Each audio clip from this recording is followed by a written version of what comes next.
किताब है उसमें आप साथ के साथ याद रखना बहुत मुश्किल हो जाता है। मैं भी हिस्ट्री का स्टूडेंट हूँ, मुझे पता है हर बार एक या दो आप मिस करते रहते हैं, आपको थीम याद नहीं रहता कि कौन से बुक में क्या डिस्कस है।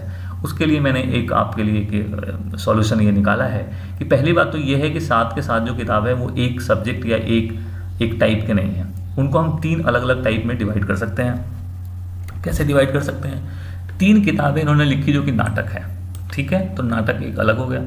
2 किताबें लिखी जो कि एपिक पोएम्स हैं, महाकाव्य हैं, जो काफ़ी लार्ज हैं, और 2 पोएम लिखी जो कि स्मॉल हैं, माइनर पोएम कहते हैं उसको। तो यहाँ से आप दिमाग में पहले सेट करिए कि इन्होंने कालिदास जी ने 3 अलग अलग तरह की रचनाएं की हैं जो हमारे पास उपलब्ध हैं।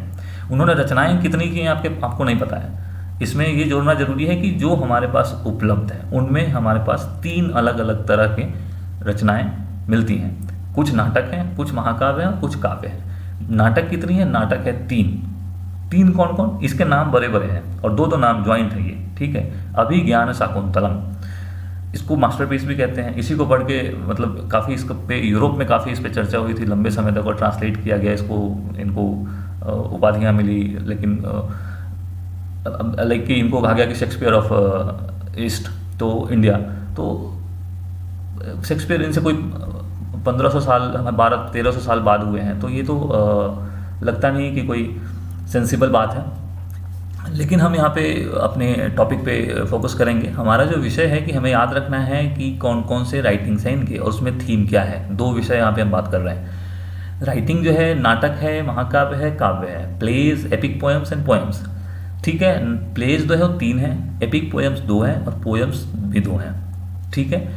अभिज्ञान शाकुंतलम, विक्रमोर्वशीयम और मालविका अग्निमित्रम, ये 3 लंबे लंबे नाम है इसके, और 2 नाम ज्वाइंट हैं। ये आपको याद रहेंगे कि ये सीधे सीधे नाटक में है, आपने मिक्स करना ही नहीं इसको दूसरों के साथ। अभिज्ञान शाकुंतलम में क्या है? दुष्यंत और शकुंतला की कहानी है। शकुंतला आप यहाँ अभिज्ञान शाकुंतलम से उठा सकते हैं। इसमें डिस्कस क्या है, इसमें हमें क्या पता चलता है, इसमें हमें स्टेटस ऑफ वुमेन का पता चलता है अपने टाइम का। ये एक इंपॉर्टेंट क्वेश्चन बनता है, अगर नहीं आया है नेट में तो आएगा, ये आप कंफर्म रखिए।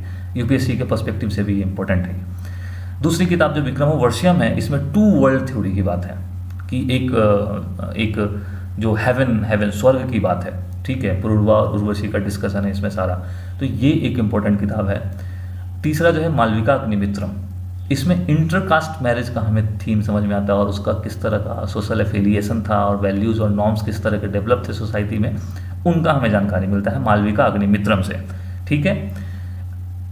इसको अब आप मिक्स नहीं करेंगे एपिक पोएम के साथ और पोएम के साथ। हम पोएम पे आते हैं पहले। पोएम में देखिए, इसमें ऋतु संहार और मेघदूतम। अब ये दोनों देखिए, इसमें जो सीजन के या इस तरह से नाम है ना, ऋतु सीजन और मेघ एक सीजन है जो रेनी सीजन है, तो ये एकदम से साइड हो गया। आप इसको आसानी से याद रख सकते हैं एज ए स्टूडेंट। 2 तरीका याद रखने का, या तो आप साथ के साथ किताब को पढ़िए, समझिए और दिमाग में एकदम कॉन्सेप्ट क्लियर हो, या फिर कुछ नेमोनिक्स बनाइए, कुछ टेक्निक लगाइए और उसको छांट लीजिए कि भाई ये नहीं हो सकता। तो ऋतु संहार जहाँ है वहाँ मेघदूतम है, क्योंकि दोनों में सीजन के कुछ एलिमेंट्स हैं, ठीक है। मेघदूतम में क्या डिस्कस है? यक्ष कोशिश करते हैं कि बादल के माध्यम से अपने एक प्रेमिका को चिट्ठी पत्र भेजने का, अपनी जो उनकी मन की बात है उसको पहुंचाने का। दोनों ये रोमांटिक पोएम है। और जो ऋतु संहार है उसमें 6 अलग अलग सीजन के बारे में डिस्कस है। इन्वायरमेंटल हिस्टोरियंस इस पर बहुत इसको फैसिनेट करते हैं। और जो एपिक पोएम्स है उसमें रघुवंशम और कुमार संभवम 2 किताबें हैं।